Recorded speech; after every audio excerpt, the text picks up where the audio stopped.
Chicken pox, जिसको आमतौर की भाषा में हम लोग माता या खसरा कुछ भी कह देते हैं। ये एक वायरल का इन्फेक्शन है। जिस समय ये होता है उस समय तुरंत आपके कुशल डॉक्टर को दिखा के इस समय दवाएं लेनी चाहिए, क्योंकि यही बिगड़ा हुआ स्वरूप बच्चों में निमोनिया बना देता है। टाइफाइड का मतलब ये होता है कि मियादी बुखार ने अपना स्वरूप बदल लिया है। अब इसमें आवश्यक नहीं है कि बुखार के ही लक्षण हो। कुछ खास दवाएं हैं, इंजेक्शन की कोई जरूरत नहीं है। सिर्फ सिंपल वो दवाएं दी जाएं, 1 से लेकर 2 हफ्ते के अंदर ये सब ठीक हो जाता है। गांव के छोटे छोटे डॉक्टर हैं, हर बार मरीज का विडाल कराते हैं। वो यही कहते कहते मरीज को 6 महीने तक चलाते रहते हैं कि साहब ये टाइफाइड निकला नहीं है। डायरिया भी एक इस समय की सीजनल बीमारी होती है। मरीज को उल्टी दस्त शुरू होते हैं। आवश्यकता अनुसार जितनी पानी की कमी है उसे पूरा किया जाए, नहीं तो डिहाइड्रेशन हो जाएगा। डिहाइड्रेशन में मरीज शिथिल पड़ जाएगा, कमजोरी अत्यधिक आ जाएगी, चलना फिरना मुश्किल हो जाएगा। देखते देखते मरीज की हालत गंभीर हो जाएगी। घर पे बासी बना हुआ नहीं खाइएगा। जो कुछ बनाइए ताज़ा बनाइए, उतना ही बनाइए। घर के बर्तनों को साफ रखिएगा, हाथों को धो के अच्छी तरह साफ करिएगा, और कोई भी खुली हुई चीज़ किसी खोमचे के ऊपर बिल्कुल मत खाइएगा। शादी ब्याह में भी बहुत ध्यान दे के खाइएगा, क्योंकि शादी ब्याह में सफाई का ध्यान कई बार नहीं रखा जाता है। नमस्कार, मैं इंस माथुर, आप देख रहे हैं द लीडर हिंदी। और इस वक्त मैं मौजूद हूं बरेली के सरन हॉस्पिटल में, और जानते हैं हमारे साथ वरिष्ठ फिजिशियन मौजूद हैं कि किस तरीके से इस समय जो तमाम बीमारियां चल रही हैं उनसे इलाज पाया जाए, चाहे वो चिकन पॉक्स हो, डायरिया हो, टाइफाइड भी लोगों को काफ़ी सता रहा है। ऐसे में क्या एहतियात बरतना है? नमस्कार, मैं डॉक्टर सुदीप सरन, फिजिशियन। और जैसे आपने प्रश्न पूछा कुछ बीमारियों के बारे में, जो मौसमी बीमारियां हैं, सबसे पहले मैं बात करना चाहूँगा चिकन पॉक्स, जिसको आमतौर की भाषा में हम लोग माता या खसरा कुछ भी कह देते हैं। ये एक वायरल का इन्फेक्शन है जो कि गंदगी की वजह से होता है, और ख़ास तौर से सीज़न में होता है जब ये बरसात की शुरुआत होने को होती है। इसमें क्या होता है कि छोटे छोटे दाने से निकल के आते हैं, कोई छोटा कोई बड़ा, कोई छोटा कोई बड़ा, और ये ख़ास तौर से हाथ पैर पे निकल के आते हैं। उसी समय बुखार, नज़ला, खांसी वगैरह होना शुरू होता है। ये दाने बढ़ते चले जाते हैं, और बिल्कुल हल्के हल्के छोटे छोटे मोती से दाने, जिसमें कि पस भी भरा होने लगता है, वो निकलते चले जाते हैं। उस पीरियड के अंदर मरीज को नज़ला, खांसी, जुकाम, बुखार, खुजली, भूख का न लगना, ये सब हो जाता है। अब यहाँ पर एक आम धारणा है कि ये तो प्राकृतिक आपदा है, इस पर कोई इलाज की ज़रूरत नहीं है। ये पूरी तरह गलत है। जिस समय ये होता है उस समय तुरंत आपके कुशल डॉक्टर को दिखा के इस समय दवाएं लेनी चाहिए, क्योंकि यही बिगड़ा हुआ स्वरूप बच्चों में निमोनिया बना देता है। तो अक्सर आपने सुना होगा कि इसको घर में रखे रहे और 5वें 7वें दिन हालत बिगड़ने लगेगी, पस्तियाँ चलने लगी, वो निमोनिया हो जाता है, और इसी का कॉम्प्लिकेशन है। अगर आप दवा लेते हुए रखेंगे तो ये आपका निमोनिया नहीं होगा। अब मैं आगे इसमें भविष्य बताता हूँ। ये दाने जो निकलते हैं 5, 7, 8 दिन बाद हल्के हल्के मुरझाने लगते हैं, फिर पपड़े आने लगती है, फिर इसका तीव्रता का प्रकोप कम होने लगता है, और हल्के हल्के 1 से लेकर 2 हफ्ते के अंदर मरीज ठीक हो जाता है। लेकिन पुनः चेतावनी देना चाहता हूँ, अगर आप दवा लेंगे तो आपके दाने निकलने बंद हो जाएंगे, जल्दी सोखने शुरू होंगे, बुखार नहीं आएगा, उसका कॉम्प्लिकेशन आपको निमोनिया का नहीं होगा, और आपको वो दाग भी नहीं पड़ जाएंगे जो अक्सर इन रैशेस के निकलने के बाद पड़ जाते हैं। तो चिकन पॉक्स के बारे में सावधानी, हल्का खाना लें।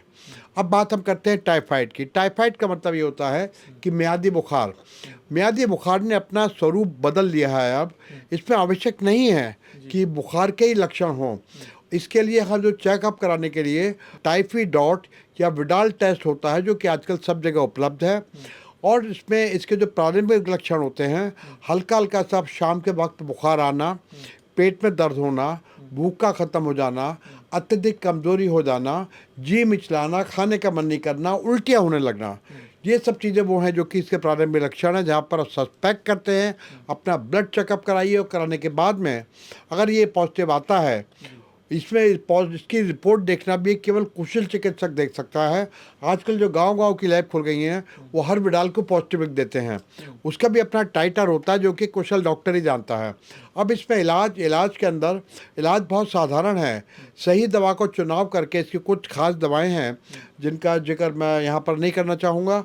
वो दवाएं, इंजेक्शन की कोई ज़रूरत नहीं है, सिर्फ सिंपल वो दवाएं दी जाएं, 1 से लेकर 2 हफ्ते के अंदर ये सब ठीक हो जाता है। भूख लगने लगती है, पेट का दर्द बंद हो जाता है 2-3-4 दिन के अंदर, पेशेंट की कमज़ोरी दूर हो जाती है, मन खाने पीने को करने लगता है, 2 हफ्ते का कोर्स होता है और सब ठीक हो जाता है। यहाँ पर एक भ्रांति और बता दूँ, विडाल टेस्ट अगर एक बार पॉजिटिव हो गया तो लगातार 6 महीने वो तक पॉजिटिव बना रहता है। अब यहाँ पर ये बात मैं क्यों कह रहा हूँ, आपके जो गांव के छोटे छोटे डॉक्टर हैं हर बार मरीज का विडाल कराते हैं और ये कहता है भी तुम्हारा टाइफाइड निकला नहीं। अरे एक बार अगर पॉजिटिव हो गया तो पॉजिटिव रहेगा, लेकिन जो कुशल से जो जानते नहीं हैं वो यही कहते मरीज को 6 महीने तक चलाते रहते हैं कि साहब ये टाइफाइड निकला नहीं है। मरीज जब परेशान हो जाता है और हम लोग के पास आता है तो हम कहते हैं कोई तुम्हें प्रॉब्लम है, वो कहता नहीं कि बस वो रिपोर्ट कराते हैं, डॉक्टर साहब कहते हैं अभी निकला नहीं है इसलिए हम इलाज कराते हैं। साथियों, कोई ज़रूरत नहीं है, एक बार पॉजिटिव है तो 6 महीने पॉजिटिव रहेगा। अगर आपको कोई लक्षण नहीं है तो कोई भी कोर्स करने की ज़रूरत नहीं है। अब बात आते हैं हम डायरिया के ऊपर। डायरिया भी एक इस समय की सीजनल बीमारी होती है, क्योंकि इस गर्मी के प्रकोप में गंदगी का ढेर सब जगह लग जाता है। अब यहाँ पर एक बात बता दूँ, बात गंदगी के ढेर की नहीं है। प्रॉब्लम शुरू होती है इस बात से कि जब बरसात होती है, वही ढेर जब पानी से गीला होता है तो उसकी जो गंदगी होती है, जो उसके विषाणु होते हैं, वो सब लगातार नीचे हमारे पानी में चले जाते हैं और वो पानी दूषित हो जाता है। या आप ऐसी स्थिति में अपने गांव के बाहर छोटे छोटे जगहों पे, कस्बे पे खोमचा मिला, शरबत मिला, तब होटलों का ये गंदा पानी मिला, उसका सेवन करते हैं। कुल मिला के ये हमें गंदगी की वजह से होता है, जो कि सीज़न में बहुत ज़्यादा बढ़ जाता है और इसके लिए मरीज को उल्टी दस्त शुरू होते हैं। देखिए, एक बड़ा ये धारणा है कि उल्टी दस्त, अरे क्या हो गया, कोई फ़र्क नहीं पड़ता। ये आपकी जानकारी के लिए बताना चाहता हूँ, अगर 2-3-4 दस्त होते हैं तो ठीक है, आप दवा लेके अपना काम चला सकते हैं। लेकिन अगर आपको 8-10-12 दस्त हो रहे हैं, बिल्कुल पतला पानी जैसा पखाना आ रहा है, जी मिच आ रहा है, उल्टी भी साथ साथ हो रही हैं, तो वो क्षण है जबकि आपके दवाओं से काम नहीं होगा। तो तुरंत आपको ग्लूकोज की बॉटल्स आवश्यकता अनुसार, केवल ये भी नहीं कि एक बोतल लगाई बस हमने बोतल लगवा ली, आवश्यकता अनुसार जितनी पानी की कमी है उसे पूरा किया जाए, नहीं तो डिहाइड्रेशन हो जाएगा। डिहाइड्रेशन में मरीज शिथिल पड़ जाएगा, कमज़ोरी अत्यधिक आ जाएगी, चलना फिरना मुश्किल हो जाएगा, देखते देखते मरीज़ की हालत गंभीर हो जाएगी। और अगर उम्र ज़्यादा है 50 साल से, तो गुर्दे का अब जो उनको जो पानी मिलता था जब वो कम होने लगेगी तो वो भी सूखने लगेंगे, यानी गुर्दे भी फिर होने लगेगा। इस समय जो मरीज आते हैं वो जो 4-4 दिन से दस्त चल रहे हैं और लगातार दस्त चल रहे हैं, कोई इलाज नहीं लेते, पानी की कमी हो गई और बुरी हालत में जब नब्ज भी जाने को रखी होती है, ब्लड प्रेशर भी नहीं है और पेशाब भी नहीं आ रहा, तब आते हैं, तो ये बहुत देर हो जाती है। तो बस इतना ही कहना चाहूँगा, समय रहते कुशल चिकित्सा ले लीजिएगा। दूसरी बात यह है, गंदगी का ध्यान रखिएगा, बाहर का कुछ मत खाइए पीजिएगा, घर पे बासी बना हुआ नहीं खाइएगा, जो कुछ बनाइए ताज़ा बनाइए, उतना ही बनाइए। घर के बर्तनों को साफ़ रखिएगा, हाथों को धो के अच्छी तरह साफ़ करिएगा और कोई भी खुली हुई चीज़ किसी खोमचे के ऊपर बिल्कुल मत खाइएगा। शादी ब्याह में भी बहुत ध्यान दे के खाइएगा, क्योंकि शादी ब्याह में सफाई का ध्यान कई बार नहीं रखा जाता है।